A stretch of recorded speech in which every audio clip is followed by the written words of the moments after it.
Saludos, saludos mis hermanos, mis hermanas.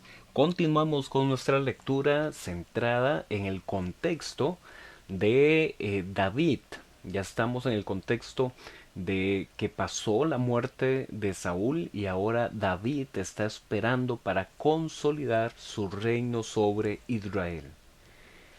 Recordemos un poquito lo que hemos venido leyendo en estos últimos días. David había estado refugiado en una zona filistea, controlada por los filisteos. Cuando David se entera de que Saúl y su gran amigo Jonatán habían sido muertos tras la derrota contra los filisteos, entonces él le pide a Dios regresar a una zona israelita. Y Dios lo guía que regrese a Hebrón. Hebrón es una ciudad que estaba en Judá. Ahí en Hebrón, los líderes del pueblo lo proclaman rey. Entonces David ya está ejerciendo un liderazgo, ya tiene hombres que van con él a batalla, pero todavía no es rey sobre todo Israel. Porque mientras David está siendo rey en Hebrón, Abner, que era el líder militar del ejército de Saúl, impulsó para que el reino de Israel recayera sobre Isboset. Este Isboset era un hijo menor de Saúl que no fue muerto en batalla o que del todo no estuvo en la batalla. Eso pues no lo sabemos con precisión porque no se indica en esta parte. Lo cierto del caso es que entonces durante esos años en que no había un rey consolidado, pero tampoco había un reino vacío, sino que había tensiones, quién era el rey, Israel estaba propenso a ser atacado por sus enemigos e incluso los hombres de Isboset y los hombres de David tenían rivalidades y ya luchaban también entre ellos. Entonces esta era una época de debilidad en el trono de Israel. Este grupo de salmos que vamos hoy a poder compartir y reseñar un poquito tienen que ver con esos años en los que David estuvo en Hebrón.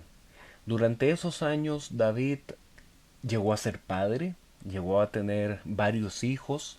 Además de eso, él lograría comenzar a hacer cantos. Recordemos que ya en Primera de Samuel se había mencionado que David tocaba el arpa, pero ahora se nos presenta en los primeros capítulos de Segunda Samuel que David también componía cantos. Entonces fueron años estos en Hebrón en que por un lado David estaba viendo la debilidad que había en el trono, pero también él fue desarrollando sabiduría y fue desarrollando su comunión con Dios de una forma más profunda. David estaba siendo entrenado no solamente como un líder militar, sino estaba siendo entrenado como un rey con sabiduría.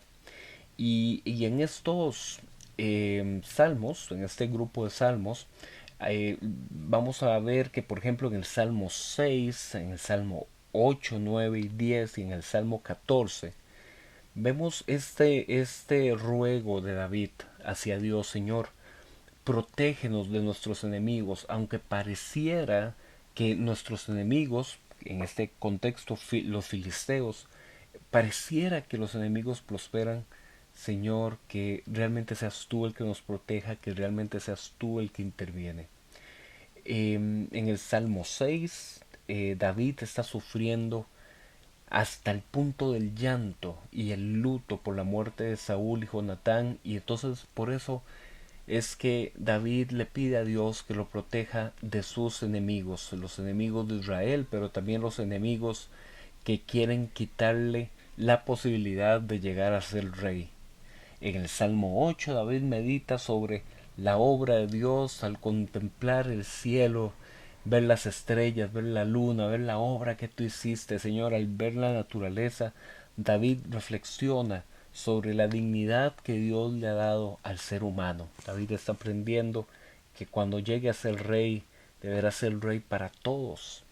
En el Salmo 9 David continúa meditando sobre la justicia de Dios contra la maldad humana. Y esto es un punto muy importante, porque aquí en este salmo se reconoce que aunque sí hay maldad, a pesar de que pareciera que la maldad es la que triunfa, en realidad hay un reino de Dios que es inconmovible y de que ese reino es de donde surge toda la justicia.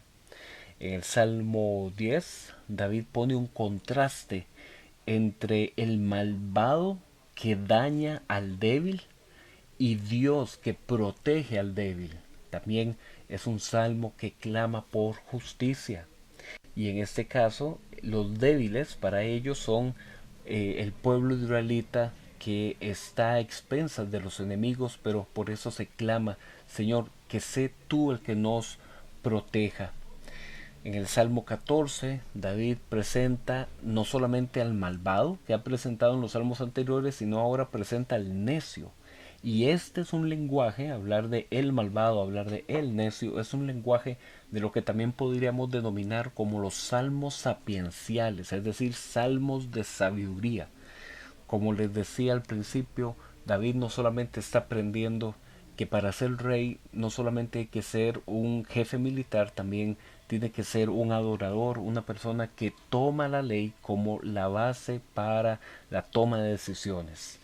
Y aunque los necios buscan dañar al oprimido, a los pobres, Dios los protege, Dios los levanta. En el Salmo 16, David medita en la presencia de Dios, que es el que siempre lo acompaña. En el Salmo 19, que es un salmo precioso, David medita sobre la obra de Dios y cómo la obra de la creación de Dios es un camino para adquirir sabiduría. Sin embargo, hay un mejor camino para adquirir sabiduría que ver la naturaleza. Ese mejor camino es alcanzar sabiduría mediante la meditación en la palabra de Dios. Este Salmo 19 es precioso. Los cielos cuentan la gloria de Dios y el firmamento anuncia la obra de sus manos. Un día emite palabra, otro día y una noche declara sabiduría. No hay lenguaje ni palabras, ni oída su voz, pero por toda la tierra salió su voz y hasta el extremo del mundo sus palabras.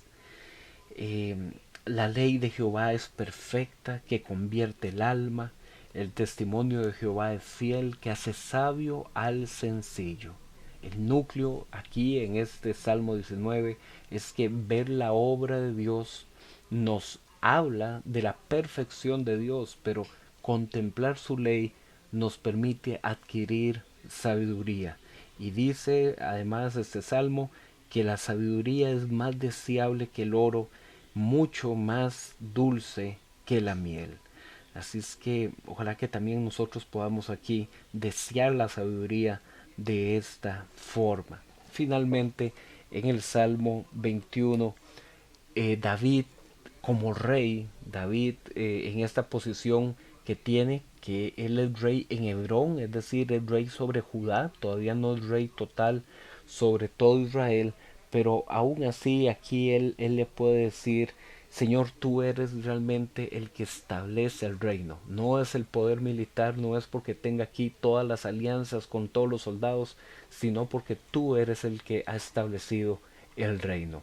Así es que David le agradece a Dios por protegerlo a él como rey y protegerlo de la mano de sus enemigos, y que el destino de este reinado está ligado a que él y el pueblo se puedan mantener fieles a Dios y a su palabra. Terminamos por hoy esta parte de esta reseña de estos salmos. Mañana continuamos conversando sobre el inicio de este reinado para David. Nos vemos.